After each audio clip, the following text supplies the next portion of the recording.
جو جہاں پاتا ہے جدھر پاتا ہے کھڑا ہو جاتا ہے، وہاں بھی سب کا کوئی خیال نہیں رکھا جاتا،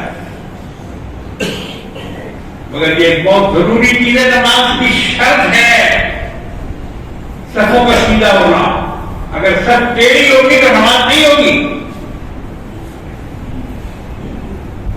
تو لوگ آج کل اس پر دھیان نہیں دیتے، یہی حال مکہ مدینہ تو نہیں ہے، ایک میل پر گھر ہے، لاؤڈ اسپیکر لگا ہوا ہے، اپنی بلڈنگ سے اترے نیچے مسلح بچھا دیا، وہیں سے اللہ ہو، نماز ہوگی؟ مائک سے نماز پڑھے گا، سب نظر آنا چاہیے، اگر وہاں تک سب آ گئی ہے تو نماز ہوگی۔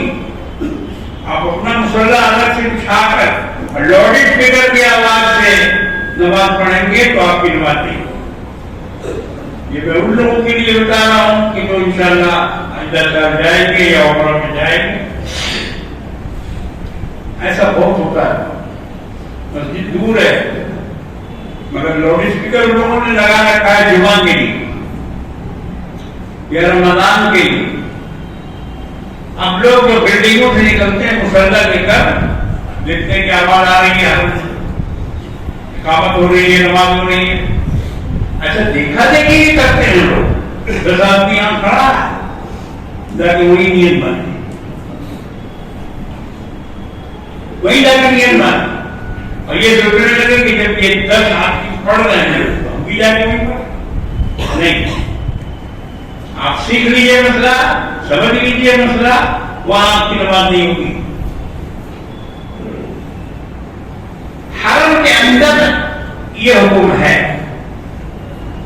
کہ اگر سب دور ہے تو آپ دوسری جگہ نیت باندھ سکتے ہیں، نماز پڑھ سکتے ہیں، کھڑے ہو سکتے ہیں، آپ کی نماز ہو جائے گی۔ حرم کے اندر کا مسئلہ ہے، باہر سڑک پر نہیں، سڑک پر نہیں ہوگی نماز جب تک وہاں صف نہ ملے، نمازی کے آگے سے گزرنے کا مسئلہ حرم کے اندر ہے، حرم سے باہر نہیں، اور وہ بھی اس کی حد مقرر ہے، سجدہ سے پہلے نہیں گزر سکتے، سجدے کی جو جگہ ہے اس کے بعد سے گزر سکتے، اس کا اختیار کیوں روک نہیں کرتے، وہاں جانے والے سامنے سے گزر جاتے ہیں، بغل سے دھکا مار کے گزر جاتے ہیں، اور نمازی نماز پڑھ رہا ہے، یہ سب گناہ کی بات ہے، اس کو سیکھنا چاہیے، اس کو سمجھنا چاہیے۔ تو میرے بھائیوں بزرگوں اور دوستوں، یہ مسجد بڑے ادب کی جگہ ہے، بڑے احترام کی جگہ ہے، اس کے فضائل تو آپ برابر سنتے رہتے ہیں، تو جنت ہے۔ نبی کریم صلی اللہ علیہ وسلم سے پوچھا گیا کہ یا رسول اللہ، دنیا کی سب سے اچھی جگہ کون سی ہے اور سب سے بری جگہ کون سی ہے، بتا دیجیے۔ قربان جائیں صحابہ کرام پر اس طرح کی باتیں پوچھتے رہتے تھے، سوال کرتے رہتے تھے، اور نبی کریم صلی اللہ علیہ وسلم ان کو جواب بھی دیتے۔ پوچھا گیا کہ دنیا کی بہترین جگہ کون سی ہے اور بدترین جگہ کون سی ہے؟ اللہ کے رسول نے فرمایا کہ بہترین جگہ مسجد ہے اور بدترین جگہ بازار ہے۔ اب دیکھ لیجیے ہم لوگوں کا دل کہاں رکھتا ہے؟ بدترین جگہ پر بازار۔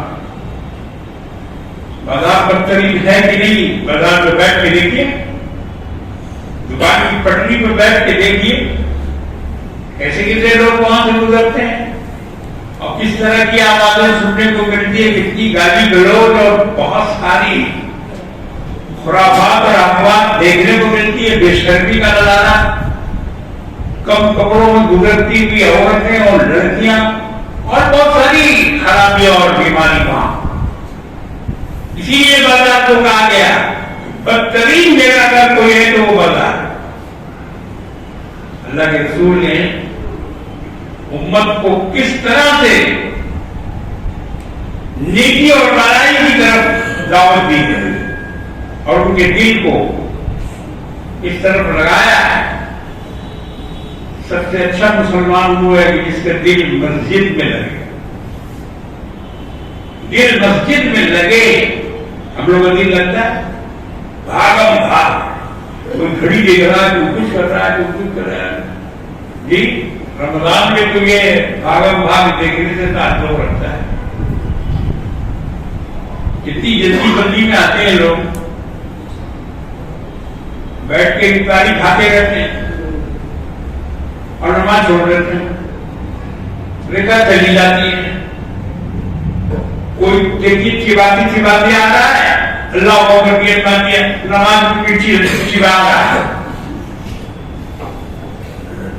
اس کو چبانا بھی پسند نہیں. تو اس طرح سے ہم لوگ نماز پڑھتے ہیں. جبکہ کھانا مختصر کھاؤ, روزہ افطار کر لو کھجور سے, پانی سے, ہلکی پھلکی چیز سے, اور جماعت کے لیے مسجد میں آ جاؤ. اس کے بعد جا کے کھاؤ نا, کون منع کرتا ہے؟ کھاؤ بیٹھ کے جتنا کھانا. حرم کا دستور بہت اچھا ہے, وہاں افطاری لے کے جانے دیتے ہی نہیں اللہ. کیلا والا یہ بھی جو بھی اگر چھپا کے ملے جائے تو وہ پورا چیکنگ ہوتا ہے اور کتاب کو پھینک دیتا ہے. اگر کوئی چھپا کے ملنا چاہے, ہم لوگ کو کہنے گئے تو معلوم نہیں تھا, تو کیلا یہاں ڈال دیا تھا اندر. کلکتہ والے افطار کھانے کے عادی ہیں, تو معلوم نہیں تھا, گیٹ پہ نکال کے پھینک دیا. اور پھینکنا بڑا بھاری ہوا ہم لوگوں پر, لیکن اس وقت ریال بہت مہنگا تھا. کھانے پینے کی چیزیں وہاں بہت مہنگی تھی, ابھی بھی مہنگی ہے, مگر اب چونکہ پیسہ بڑھ گیا ہے اس لیے اب اتنا پتہ نہیں چلتا جتنا زمانے میں پتہ چلتا ہے. تو یہ اچھا کرتے ہیں وہ. اگر افطار کی اجازت دے دیں تو لوگ بیٹھ کے کھاتے رہیں گے اور جماعت کھڑی ہو جائے گی, رکعت چھوٹ جائے گی وہاں بھی. تو میرے بھائیوں بزرگوں اور دوستوں, مسجد کا احترام کرنا سیکھیے. رمضان شریف کے موقع پر افطاری میں جو ماری اور جو لڑائی ہوتی ہے, مسجد کا احترام اس سے بھی پامال ہوتا ہے. مسجد افطار بانٹنے کی جگہ نہیں, بانٹنا ہے بعد میں بانٹی, نماز کے بعد بانٹی. یہاں چلا چلی کرنا, شور مچانا اور ایک دوسرے پر ٹوٹے پڑنا, یہ سب احترام کو پامال کرنے والی بات ہے. ادب کرو اللہ کے گھر کا, اور نہیں تو اللہ کے غضب کے لیے تیار. اللہ اپنے گھر میں بالکل سکون چاہتے ہیں. اس آیت کا تقاضا کیا ہے؟ کیوں کہا اللہ نے وَأَنَّ الْمَسَاجِدَ لِلَّهِ فَلَا تَدْعُوا, کوئی آواز بھی آنی چاہیے یہاں اللہ کے نام کیسے ہو.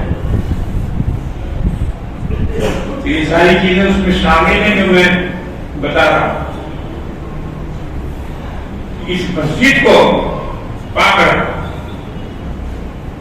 اب دیکھو شیطان کی کیسی لگی ہے, بڑے بڑے حرفوں میں پچھم کی دیوار کے سامنے لکھ دیا ہے یا غوث,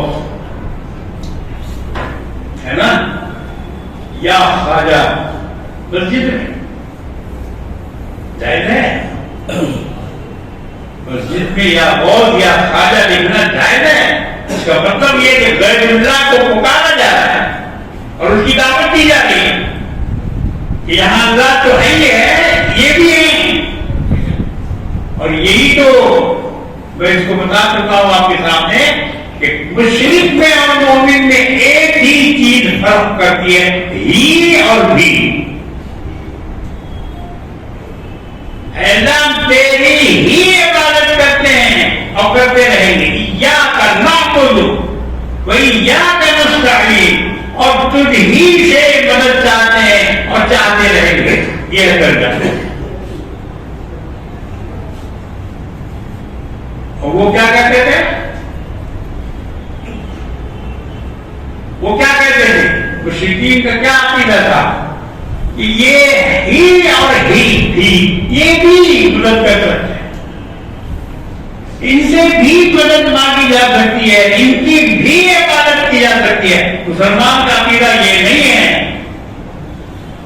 مسلمان تو بس صرف اللہ ہی کی عبادت ہوگی اور اسی سے مدد بھی مانگی جائے گی. تو یہ دوہرا لٹکانا اور یا اللہ ہیں بے شک ان کی عزت ہے, ان کی عظمت ہے, ان کی بزرگی کے ہم قائل ہیں, مگر مسجد میں اس طرح سے ان کے نام پہ ٹوکرے لٹکانا یہ جائز نہیں ہے, مسجد کے احترام کے خلاف ہے. گھر کسی کا ہو اور باہر آ کے پکارے کوئی کسی کو دروازے کو, صحیح ہوگا؟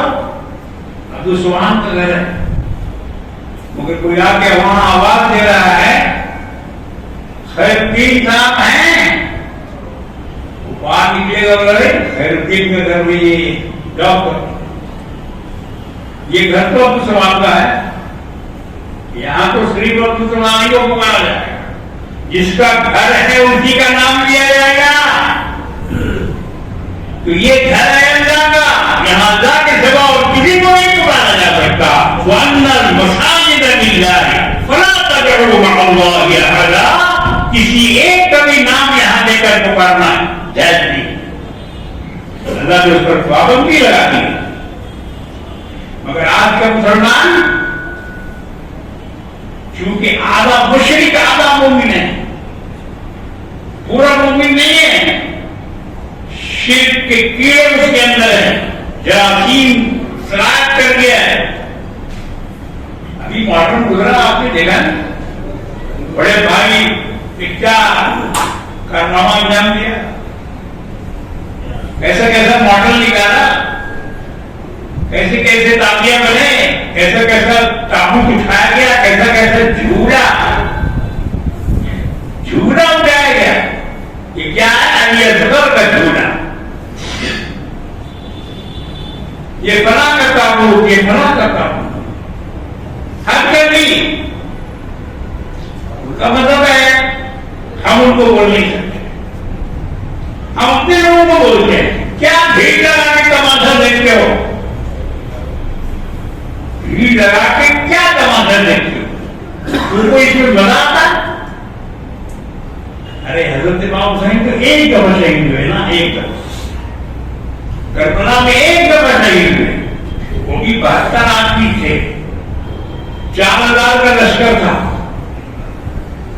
4000 کے لشکر کا مقابلہ 72 آدمی کر سکتے ہیں, اور وہ بھی سب اس میں کم عمر بچے تھے. علی اکبر, جناب قاسم, یہ سب نوجوان لوگ تھے. ان کو نہ جنگ کا تجربہ, نہ لڑائی کا کہیں کا تجربہ, نہ کسی جنگ میں کبھی گئے یہ لوگ, نہ جہاد میں شریک ہوئے. یہ سب شہزادے تھے بھائی. حضرت فاطمہ زہرا رضی اللہ تعالیٰ عنہ کے گلشن کے یہ پھول تھے. ان کو لڑائی سے اور جنگ سے اور تیر تلوار سے کیا بہرحال وہ سب کے سب شہید ہو گئے. سارے لوگوں کو شہید کر دیا گیا, بہت مختصر وقت میں یہ ہوا. اور یہ ذاکر اور شاکر جو بیان کر کے بیٹھتے ہیں تو اس جنگ کو صبح سے لے کے شام تک ثابت کرتے, دن بھر جنگ ہوتی رہی. غروب آفتاب سے پہلے تک وہ کربلا کی لڑائی کو بیان کرتے اور ایسی کومنٹری کرتے ہیں کہ جیسے معلوم ہوتا ہے بیٹھے ہوئے تھے یہاں, یہ بیٹھے ہوئے تھے اور ایک کو دیکھ رہے تھے. تو میرے بھائیوں بزرگوں دوستوں کو تو تھوڑی دیر کا معاملہ تھا, ختم ہو گیا. خیموں کو جلا دیا گیا, آگ لگا دی گئی, اور اس میں ان کوفیوں کا مقصد یہ تھا کہ جو خطوط امام حسین کے پاس ہیں, کئی ہزار خطوط تھے جو کوفہ والوں نے لکھے تھے, وہ سب خیموں میں تھا موجود. اس کو جلانے کی نیت سے ہی لوگوں نے خیموں میں آ رہا ہے, کیونکہ وہ خطوط اگر مل جاتے تو حکومت تو ان کا بھٹا بیٹھا ہے, ان کو باقی ثابت کیا جاتا, ان کو ثبوت مل جاتا ان کی بغاوت کا. اس خوف سیدوں نے خیموں کو جلایا تاکہ وہ سارے خطوط جو بھیجے گئے ہیں وہ جل جائیں، کوئی ثبوت باقی نہ ہے۔ تو میں آج یہ کر رہا ہوں کہ یہ واقعہ ایک دفعہ ہوا، مگر آج مسلمان دوسروں کی دیکھا دیکھی میں تماشا بھی کر رہے ہیں، تماشا دیکھ رہے ہیں، اور سیدنا امام حسین رضی اللہ تعالیٰ عنہ کی شہادت کو لوگوں نے ایک مذاق بنا، مذاق۔ جو لوگ لاٹھی باندھنے کے لیے نکلتے ہیں باہر، آپ ان کا حال دیکھیے، شراب پی کے رہتے ہیں، شراب پی کے رہتے ہیں، شراب کے نشہ میں لاٹھی گھماتے ہیں۔ وہ تو واقعہ گزر گیا، مگر میں اس کی طرف توجہ آپ کو دلا رہا ہوں کہ تماشا نہ بنائیے، اب یہ باقی ہے، چہارم، تیجا، 40واں یہ سب ہوگا۔ ایک آدمی کا 40واں ایک دفعہ ہوتا ہے کہ 1400 برس سے 40واں کرتے رہو، ہر سال زندہ کرو گے حسین کو اور ہر سال مارو گے حسین کو، اور پھر اس کے بعد تیجا کرو گے، پھر چہارم کرو گے۔ یہ کیا ظلم ہے سیدنا امام علی مقام حسین رضی اللہ تعالیٰ عنہ کی ذات کے ساتھ جو مسلمان کر رہا، اور اس میں ہمارے سنی بھائی بھی دیکھا دیکھی میں آ جا رہے ہیں۔ بہرحال